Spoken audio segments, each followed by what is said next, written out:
Giklaro karon sa City Transport and Traffic Management Office kung City TMO nga ang pagsirado sa Agdao Flyover ipahigayon lang matag gabi aron maagian kini sa mga motorista pag-adlaw. Sumala ni City TMO Chief Junicio Abude himuon kini sunod lang sa napulo ka adlaw. Sugod niyang gabi Agosto 5 din magsugod ang full road closure alas 6 sa gabi ug mag-abli na sab kini alas 5 sa buntag. Samtang sa mga umaabot nga 20 ka adlaw himo na kining full road closure gikan buntag ug gabi hangtod Oktubre 5. Gibutyag sab sa opisyal nga doon na sila gipangbutang nga traffic advisory sa area sa Paracan, Azuela, JP Laurel Avenue, Corner Cabagyo, Dacoda Avenue, Magsaysay Park, Roas Avenue, Agro ug MacArthur Highway, Quimpo Boulevard aron malikayan ang kahaot sa dagan sa trapiko. Will provide personnel para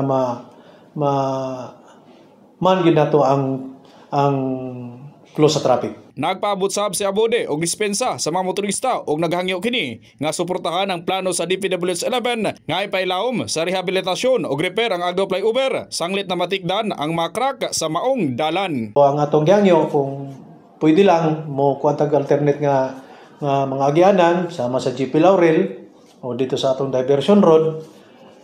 Kay kung diri tanan mag-agi sa Arcastillo, diri ta agi sa Cabagyo, so do na gid tay kaguot nga mahitabo nahon nga gi-repair ang flyover. In the heart of changing lives, ako si Brigada Gib Maing sa 93.1 Brigada News FM Davao, The Music News Authority.